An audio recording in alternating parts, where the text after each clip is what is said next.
Now, when you sell weapons to someone and that person is fighting you with a weapon, the same weapon you sold to that person that you built and you know about, you are the one that built that weapon. Now you sold it to somebody and you now decide to go to war or to just have maybe a simulation with that person, and that person beats you with your own weapon that you made.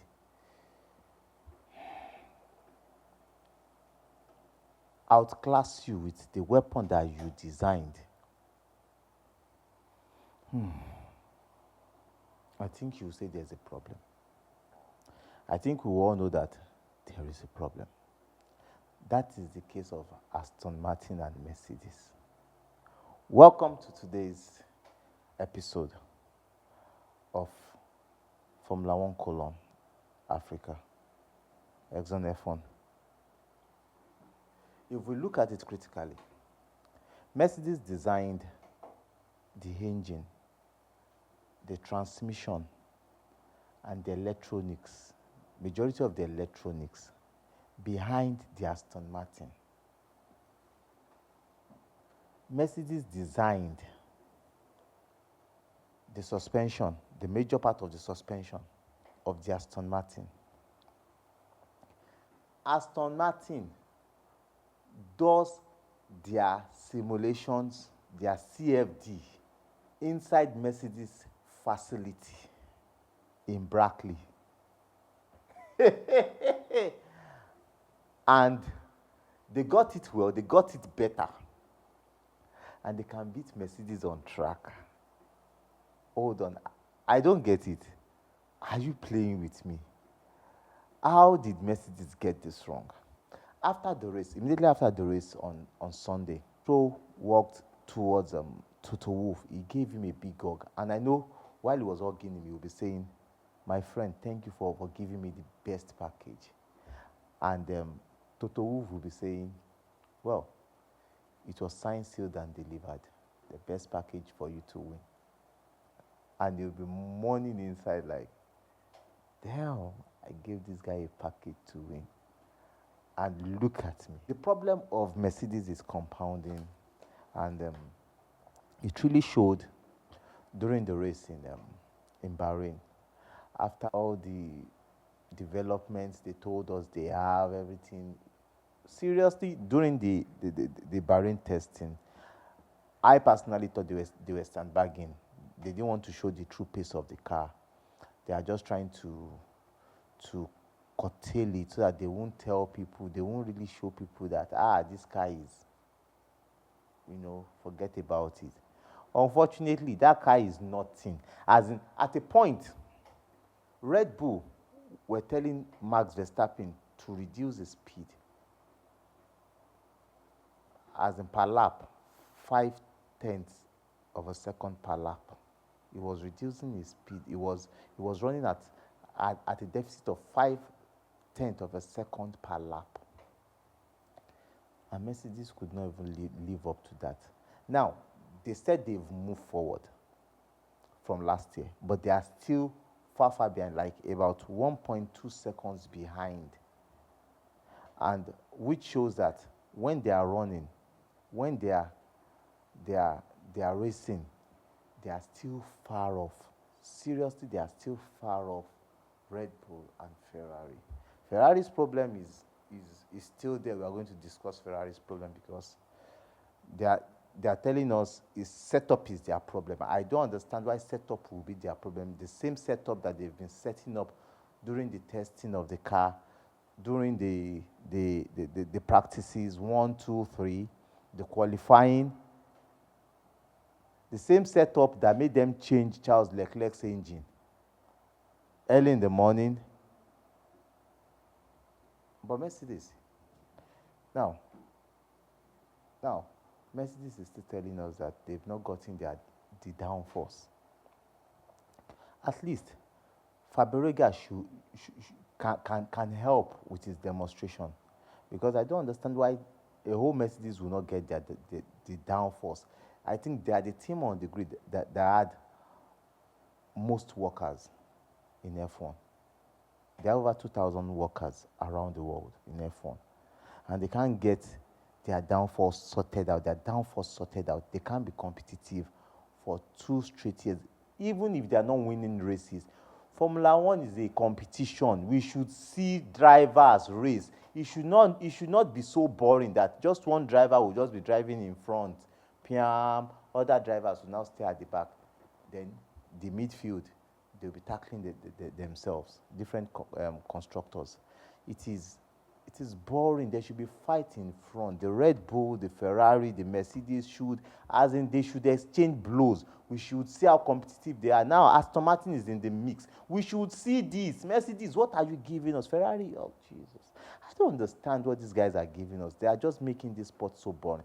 Now, Mercedes is telling us, against the next race, we are going to see big chunks of upgrades, because they were thinking in Azerbaijan also they will be bringing 3/10 of upgrade. If they bring 3/10 of upgrade, it won't even match up to what the deficit they have now. They need to bring chunks of upgrade. If they are going to forget about the design, the W13 design that has been upgraded into W14, they're going to forget about that design. They should forget about it now. It is now or never, because we need to know where we are. If we are going to come into every race to be like, well, Red Bull will take position, and Red Bull 1 and 2, we already know. And all of us will just be watching the race. Because they should already know that it's getting out of hand. And I think Mercedes can change the narrative now. Because if they need to bring James Vowles back, they should bring him back. Because not being able to generate downforce is not Toto's problem. It's not Lewis's problem. It's not George's problem.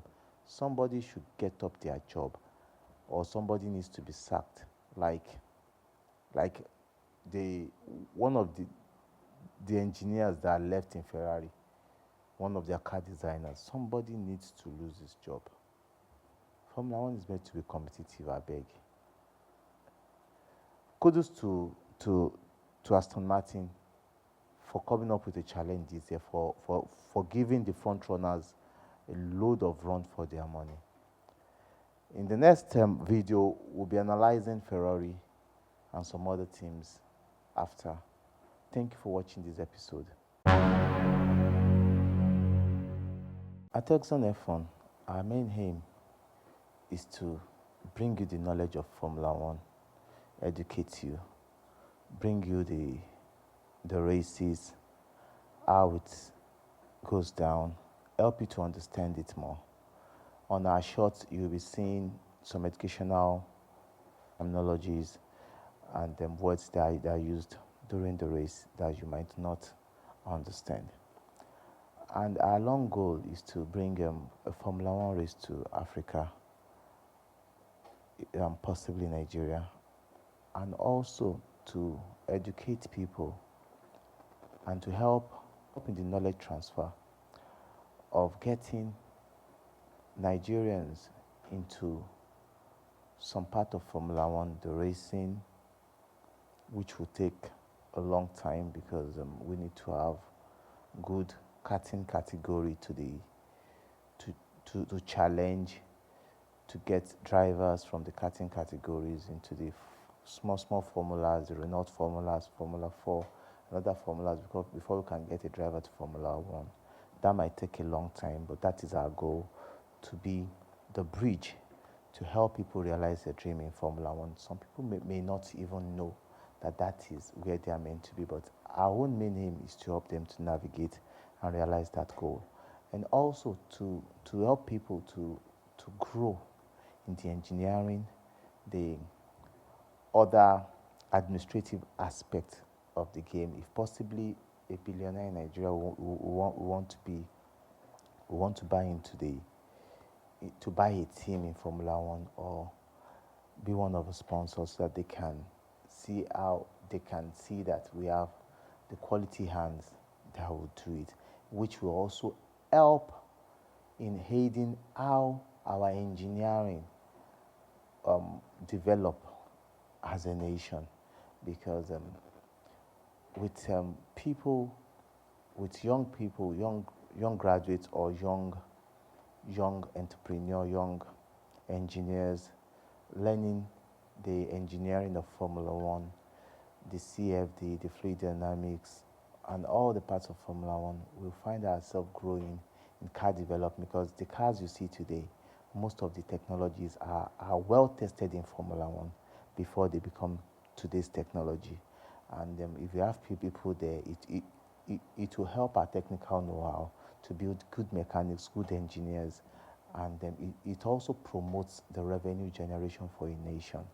It's part of our dream to bring karting, to bring this race to Nigeria and to Africa also, and to help a young African, to help a young African to realize his dream, not just in Formula One, but being an engineer and being part of this world. It will also create a lot of employment for a lot of people, and this will take a lot of people out of the street. That is our main aim. That is why we have this channel. If there's a way you can support, we'd love you to come on board, work with us. I would love to work with you. Thank you.